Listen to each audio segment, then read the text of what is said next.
কলকাতা টিভিতে mega coverage দেখাচ্ছি জনগর্জন সভা। রাজ্য সকাল থেকে সেই ছবি আপনাদের সামনে আমরা তুলে ধরছি ব্রিগেডে। সেখানে এই মুহূর্তে আমাদের সঙ্গে রয়েছেন প্রতিনিধি সত্য সুন্দর ভট্টাচার্য, তার কাছে আপনাদেরকে নিয়ে যাব। এবং ব্রিগেডে এই মুহূর্তে বিভিন্ন প্রান্ত থেকে মানুষজন আসছেন, বড় কিছু চমক থাকছে এবং অবশ্যই কলকাতা টিভি যে খবর প্রথম ব্রেক করেছে সেই খবর আপনাদেরকে জানিয়ে রাখবো। এই প্রথম কোন রাজনৈতিক সভা থেকে লোকসভা নির্বাচনের প্রার্থী তালিকা প্রকাশ। হ্যাঁ, তৃণমূল কংগ্রেস তারা আজকে লোকসভা নির্বাচনের ক্ষেত্রে যে 42টি আসন, সেই 42টি আসনেই প্রার্থী তালিকা তারা ঘোষণা করতে পারে। এই বড় চমক কিন্তু দেখা যেতে পারে আজকের এই সভা থেকে। আমরা এই নিয়ে আরো কথা বলবো। আমাদের সঙ্গে এই মুহূর্তে সরাসরি ব্রিগেড থেকে রয়েছেন আমাদের প্রতিনিধি সত্য সুন্দর ভট্টাচার্য। আমরা সত্যর কাছে যাব। সত্য, আজকের এই যে সভা নিয়ে বেশ কিছু বড় চমকের অপেক্ষায় রয়েছে আজকে মানুষজন, এবং তার মধ্যে 42টি আসনের লোকসভার আসনে প্রার্থী তালিকা ঘোষণা করতে পারে তৃণমূল, সেই খবর পাওয়া যাচ্ছে। কি জানা যাচ্ছে?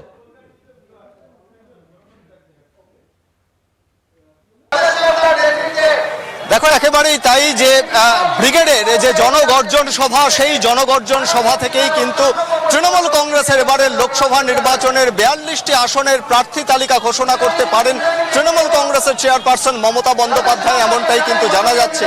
বিভিন্ন জেলা থেকে ইতিমধ্যেই যে সমস্ত তৃণমূল কর্মী সমর্থকেরা ব্রিগেডের উদ্দেশ্যে তারা অভিমুখে তারা যাচ্ছেন, তাদেরকে অভিবাদন জানাচ্ছেন তৃণমূল কংগ্রেসের বিধায়ক নেতা নেত্রীরা যারা রয়েছেন, তাদের কাছে শুভেচ্ছা জানানো হচ্ছে।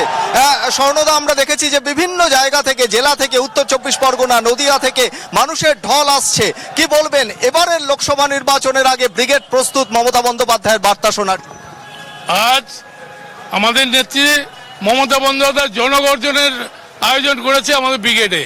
যে পরিমাণ মানুষ এই রোদ্দুরো কষ্টের মধ্যেও তারা যাচ্ছে ব্রিগেডের দিকে। আমরা জানি মমতা বন্দ্যোপাধ্যায় আমাদের নেত্রী, তিনি আমাদের যে দায়িত্ব দেয় সে দায়িত্ব আমাদের দলীয় কর্মী সকলেই একত্রিত হয়ে সেই আন্দোলনে নামবে।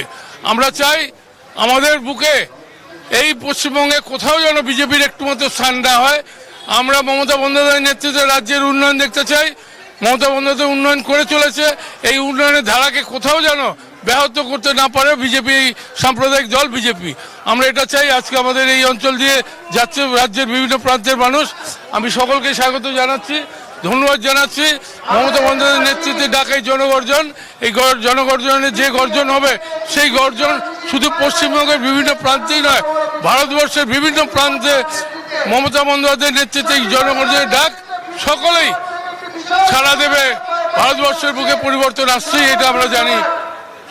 তাই যে কেন্দ্রের বঞ্চনার বিরুদ্ধে বিভিন্ন সময়ে সরব হয়েছিলেন দলনেত্রী মমতা বন্দ্যোপাধ্যায়, এবং সেই লক্ষ্যেই কিন্তু আজকে ব্রিগেডের জনগর্জন সভা থেকে আবারও এই লোকসভা নির্বাচনের আগে কেন্দ্রের বিরুদ্ধে আবারও জোরালো সওয়াল উঠবে, এবং সেখানে কেন্দ্রীয় সরকারকে পরিবর্তনের ডাক দিয়েছেন দলনেত্রী মমতা বন্দ্যোপাধ্যায়। ইতিমধ্যেই লাইভ স্ট্রিমিং দেখানো হচ্ছে বিভিন্ন জায়গা থেকে, যে সমস্ত মানুষজন আসছেন কলকাতা টিভির মাধ্যমে সেই লাইভ স্ট্রিমিং সরাসরি দেখানো হচ্ছে, এবং সেখান থেকেও কিন্তু দলনেত্রী মমতা বন্দ্যোপাধ্যায়ের বার্তা শুনতে পাবেন।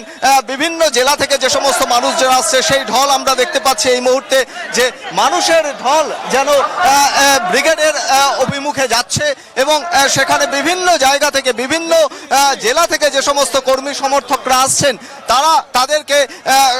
তাদেরকে কিন্তু শুভেচ্ছা জানানো হচ্ছে তৃণমূল কংগ্রেসের দলীয় নেতৃত্বের তরফে, এবং তারা বলছেন যে এবারে এযাবৎকালের রাজনৈতিক কর্মসূচি সর্ববৃহৎ রাজনৈতিক কর্মসূচি।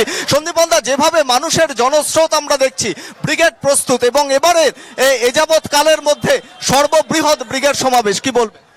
দেখুন, ব্রিগেড সমাবেশ ডাক দিয়েছে মমতা বন্দ্যোপাধ্যায়, অভিষেক বন্দ্যোপাধ্যায়। আজ বাংলায় কোনো ঘরে কোনো মানুষ নেই, সবাই আজ কলকাতার রাজপথে ব্রিগেডমুখী। দাবি একটাই, বাংলার বিরুদ্ধে বঞ্চনা করা যাবে না।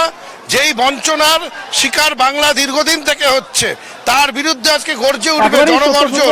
সেই জনগর্জন আজ দিল্লিতে বসে থাকা সরকার। কলকাতা টিভিতেও জনগর্জন, কলকাতা টিভিতে মেগা কভারেজ এই মুহূর্তে আমরা তুলে ধরছি। সকাল থেকেই বিভিন্ন জায়গার ছবি তো তুলে ধরছি, ব্রিগেডের সেখানকার যে ছবি আপনাদের সামনে এতক্ষণ সত্য তুলে ধরছিল। আপাতত ধন্যবাদ তোমাকে।